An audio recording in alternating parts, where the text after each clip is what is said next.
Hello and welcome to another episode of Moose's Gear Goo Review. I'm Moose, and today we have a knife review, and that is of this awesome guy here. This, my friends, is the Kershaw Malt. The Kershaw Malt.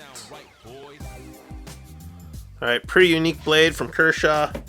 This blade, at the time of this review, is discontinued, so it's going for a pretty good price.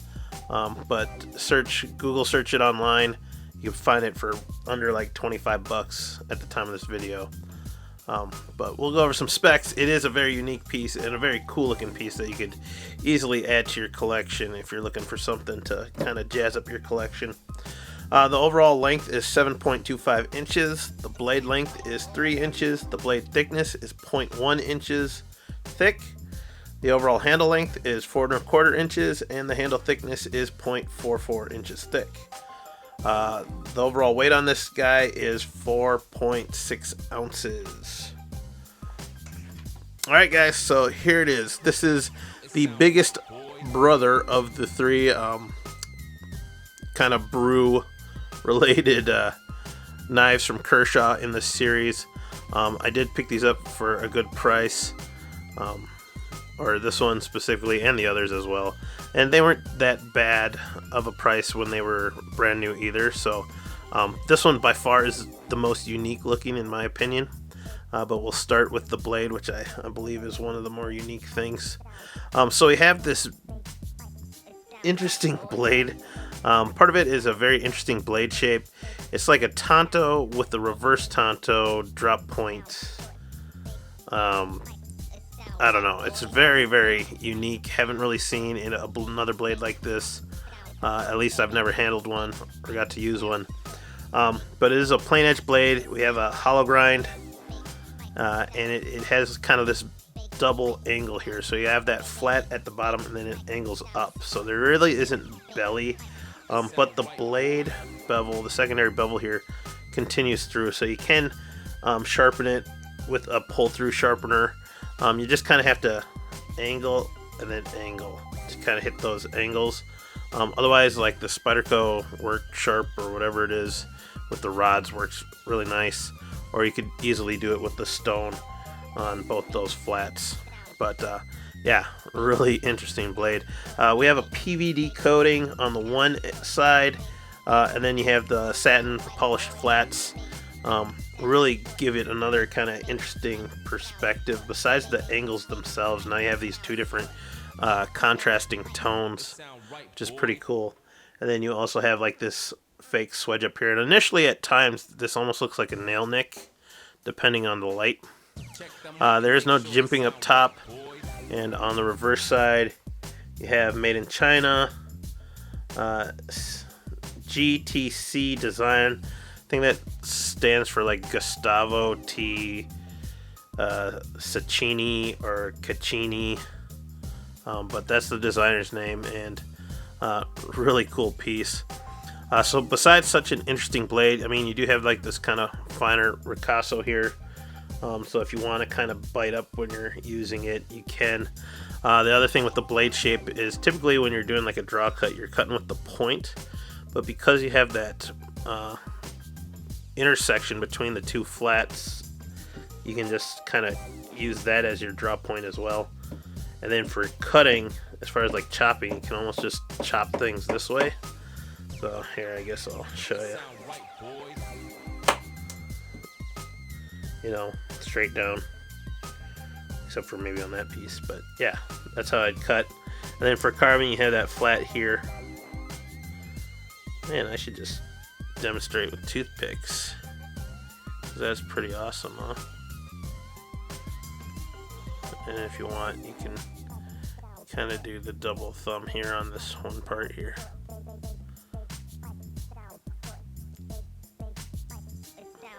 So pretty cool. Definitely, you know, helps you become a little bit creative with how you're going to use different angles on a knife. Going into the handle adds a lot of really cool looks to it. I kind of referenced in the hops video, which I'll link up here to the other knives in this series. That it looks very kind of futuristic, modern, dystopian kind of design with these different lines, the two tones, and actually there's three tones coming in with the backspacer and the pocket clip. But on the show side, you have this polished flat, then you have the PVD coated area, and then those grooved out lines there. This is a frame lock. Oh, I forgot to say, and also the knife is a designated flipper.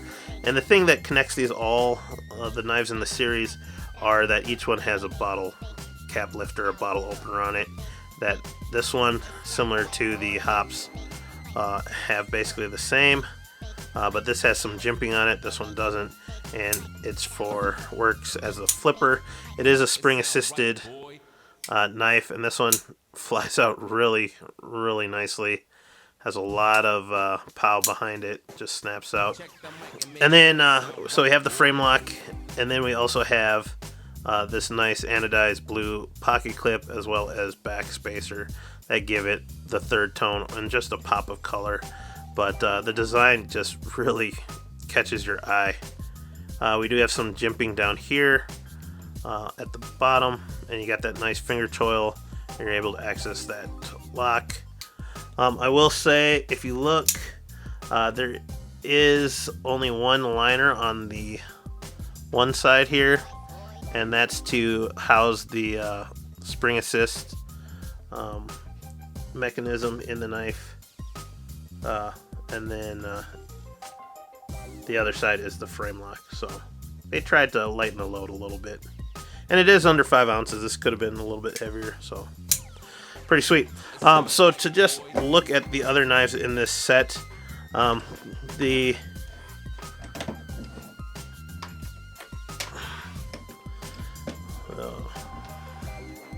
forgot about this little guy here.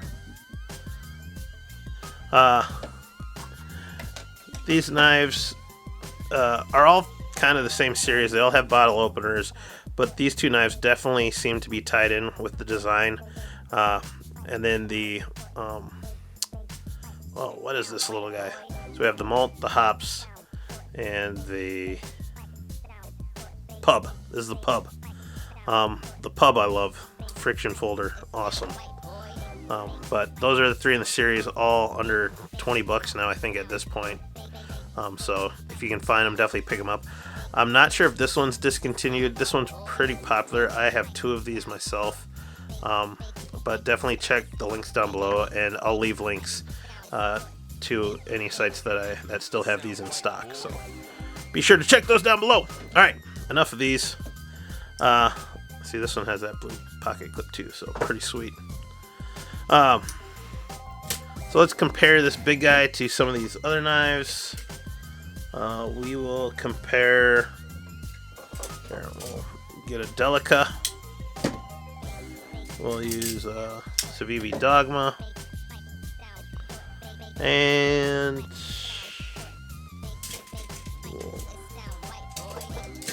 we'll throw in, oh, what the heck, we'll throw in a Kaiser Mini Sheepdog.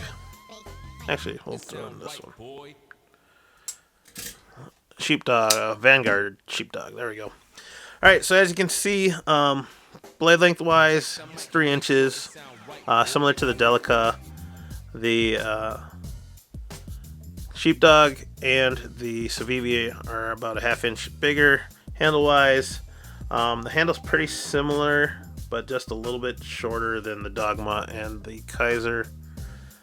So yeah, there's that. Let's check out the blade thickness. About the same as the Civivi. You can feel the weight difference though, for sure. Civivis are pretty well skeletonized. Definitely feel it in here with the Delica. We'll say that maybe the Malt is slightly thicker in the blade stock than the Delica. Delicas are pretty light. And then we got the, it looks like the Sheepdog is slightly thicker, but comparable. Very cool, unique knife. So we're gonna set that down.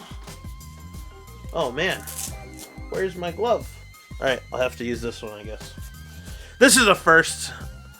Sorry about the ugly brown glove test, but it looks like today we're using the thick winter mechanic-y style glove.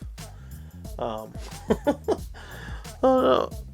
And this glove is much more bulky and awkward, but you can find the flipper tab. It's good in hand. I will say stainless steel, there's no jimping up top, so it doesn't give the best grip. Those little textured holes in the handle do help a little bit, and finger groove helps a little bit, but that's good. Now, I'm not used to using such a big glove,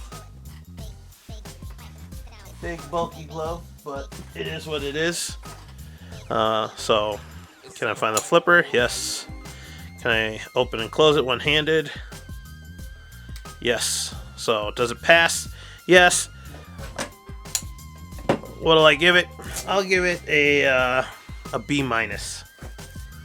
Though I think with the cloth glove, it would actually be. I'll give it a C plus. We'll say C plus, because I have to think cloth glove, and now I have to find that. Oh my gosh, we have a tragedy. So there you have it, guys. This is the Kershaw Malt, part of the Pub Brew series or whatever from Kershaw. Cool knives. I'll leave links in the description to all three of them, and eyes in the upper right hand corner to check out the other reviews of these two. It's kind of disappointing that they're being discontinued, but very cool knives, so definitely pick them up if you want some cool knives in the collection. Other than that, guys, please like, comment, and subscribe.